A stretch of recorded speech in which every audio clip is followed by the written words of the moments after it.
Dahulu kala terdapatlah sebuah keluarga kecil di suatu desa. Keluarga tersebut beranggotakan ayah, ibu, dan seorang anak perempuan yang cantik jelita. Anak yang cantik itu bernama Bawang Putih. Ayah dalam keluarga tersebut berprofesi sebagai seorang saudagar. Keluarga mereka begitu harmonis dan bahagia. Pada suatu ketika, ibu Bawang Putih sakit keras dan akhirnya meninggal dunia. Bawang Putih dan ayahnya begitu sedih dengan adanya kejadian tersebut. Ayah Anda, mengapa harus terjadi kepada kita? Jangan lebih baik inilah tiada. Sudahlah, jangan meratapi kepergian ibumu. Bersabarlah nak, ini adalah kehendak Tuhan. Di desa di mana ayah dan Bawang Putih tinggali, ada seorang janda beranak satu yang bernama Bawang Merah. Ibu Bawang Merah kerap kali mengunjungi dan membawakan makanan ke rumah Bawang Putih. Bawang Putih, kau suka dengan makanan yang aku bawakan ini? Terima kasih Bu, makanannya enak sekali. Aku sangat menyukainya. Ibu senang sekali kalau kau menyukai makanan ini. Besok akan Ibu buatkan lagi makanan ini untukmu. Ibu baik sekali. Karena begitu seringnya ibu Bawang Merah berkunjung ke keluarga Bawang Putih, dan ayah Bawang Putih pun merasa cocok dengan ibu Bawang Merah. Ayah Bawang Putih bermaksud untuk menikahi ibu Bawang Merah. Anakku Bawang Putih, apa kau akan setuju jika ayah hendak menikahi ibu Bawang Merah? Ayah hendak adalah hati dan keputusan ayah. Anda hanya umatnya saja. Lagi pula ibu Bawang Merah sangat padaku. Baiklah, kalau kau menyetujuinya, ayah akan menyampaikan maksud ayah kepada ibu Bawang Merah. Begitu mendapatkan persetujuan dari anaknya, ayah Bawang Putih mendatangi ibu Bawang Merah untuk melamarnya. Akhirnya mereka menikah dan ibu Bawang Merah serta anaknya tinggal satu atap dengan ayah Bawang Putih dan juga putrinya. Ibu Bawang Merah, apakah kau mau menikah denganku? Baiklah, aku akan menerima lamaranmu. Di awal pernikahan, ayah Bawang Putih dan ibu Bawang Merah semua terlihat baik-baik saja, sampai pada suatu ketika pada saat ayah Bawang Putih sedang tak ada di rumah. Hai Bawang Putih, kau setiap hari harus bangun pagi-pagi, siapkan makanan dan beres-beres rumah. Baiklah Bu, saya akan kerjakan. Putih, kau juga harus mencuci bajumu dan membersihkan barang-barangmu. Pada suatu ketika, ayah Bawang Putih mengalami sakit keras dan akhirnya meninggal. Pada saat ini, Bawang Putih menjadi yatim piatu. Ayah, jangan tinggalkan aku. Semenjak hal makin bertindak keterlaluan terhadap anaknya. Hei Bawang Putih, kau setiap hari harus bangun pagi-pagi dan beres-beres rumah. Mengerti kau? Ananda mengerti, Bu, akan Anda kerjakan.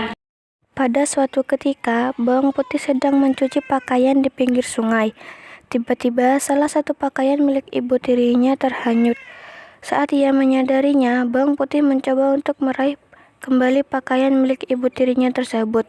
Namun sayang, ia tidak bisa membawa kembali. Dengan sedih dan putus asa, ia kembali ke rumah dan menceritakan kejadian tersebut kepada ibu tirinya. Ibu, maafkanlah aku tidak sengaja melahirkan pakaian ibu. Jangan pulang sebelum kau pokoknya. Dengan hati yang sedih, Bawang Putih terpaksa melakukan keinginan ibu tirinya. Ia mencari di pinggir-pinggir sungai. Lalu tiba-tiba Bawang Putih melihat ada seorang ibu tua yang sepertinya hendak pergi ke pasar. Maaf Bu, apakah saya boleh bertanya sesuatu? Tentu nak, ada apa? Apakah ibu membeli pakaian ini sekitar sini? Oh, pakaian itu milikku. Tadi aku melihatnya hanya beberapa saat lalu.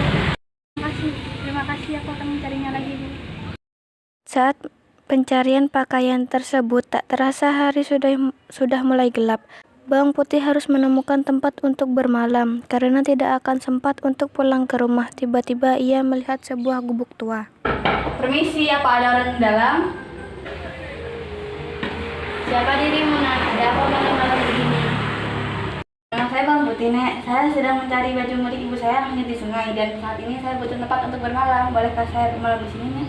Oh, baju itu milikmu. Aku telah menyimpannya. Aku akan membalikan kepadamu dengan satu syarat. Kau harus menemaniku di sini selama beberapa hari. Baiklah, Nek. Aku setuju asalkan Nenek mau memberikan baju itu padaku. Beberapa hari berikutnya, Nah, kau telah menepati janjimu dan aku akan menepati janjiku. Ini kau kembalikan baju milik ibu dirimu. Oh iya, aku punya hadiah untukmu. Bawalah labu kuning ini untukmu. Terima kasih, Nek. Putih pun pulang ke rumah. Begitu sampai di rumah, Bawang putih menyerahkan baju merah itu kepada ibu tirinya. Ibunda, ini sudah kutemukan bajunya. Bawakan kemari dan pergilah.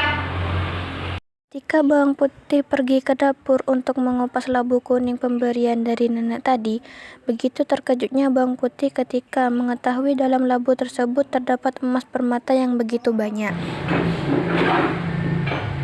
Pergi ke dapur untuk mengupas labu kuning pemberian dari nenek tadi, begitu terkejutnya bawang putih ketika mengetahui dalam labu tersebut terdapat emas permata yang begitu banyak. Emas, ini emas. Ibu, aku menemukan emas setelah membelah buah labu ini. Mengetahui hal tersebut, ibu bawang merah dan bawang merah langsung merebut emas yang ada pada bawang putih. Putih, dari mana kau dapatkan emas dan permata ini? Aku memperoleh emas permata ini dari dalam sebuah labu yang diberikan oleh seseorang nenek di tengah hutan ketika aku mencari pakaian ibu. Begitu mendengar cerita dari bawang putih, bawang merah bermaksud untuk mencari nenek tersebut. Keesokan paginya, bawang merah menghanyutkan pakaiannya dengan sengaja ke sungai. Setelah itu, dia melakukan hal yang sama seperti yang dilakukan oleh bawang putih. Permisi nenek tua, apa nenek melihat bajuku yang beberapa saat yang lalu hanya di sungai? Ya, kalau aku menemukan bajumu beberapa saat lalu dan sedang tersimpan, aku akan kembalikan kepadamu dengan syarat kamu harus tinggal bersamaku selama beberapa waktu. Baiklah nek, aku akan menuruti kata-katamu. Beberapa hari sudah bawang merah tinggal bersama nenek tersebut. Selama ia bersama nenek, hal yang ia kerjakan hanyalah bermalas-malasan saja. Dan tidak ada hal baik yang ia lakukan. Hai bawang merah, tolonglah aku membuat sarapan untuk pagi ini. Kerjakan sendiri, jangan kau perintah aku. Ketika tiba saat bawang merah hendak pulang, Nek, aku telah menginap di sini bersamamu selama beberapa hari. Mana imbalan buatku? Baiklah, ambillah labu ini. begitu sampai di rumah, bawang merah segera memanggil ibunya dan dengan senang hati menunjukkan buah labu tersebut. Ibu bawang merah dan bawang merah merasa takut jika bawang putih melihat. Ia akan meminta bagian, maka ibu bawang merah menyuruh bawang putih untuk mencuci pakaian. Putih! Cepat ini bajuku dan baju anakku. Ya ibu. Ibu, kemarilah. Ada apa nak? Aku akan membuka labu yang aku dapatkan dari nenek tua yang ada di hutan. Begitu bawang putih sudah tak berada di rumah, ibu bawang merah dan putrinya membuka labu tersebut. Namun ternyata yang keluar dari buah tersebut bukanlah emas dan permata, melainkan seekor binatang ular yang besar dan amat berbisa.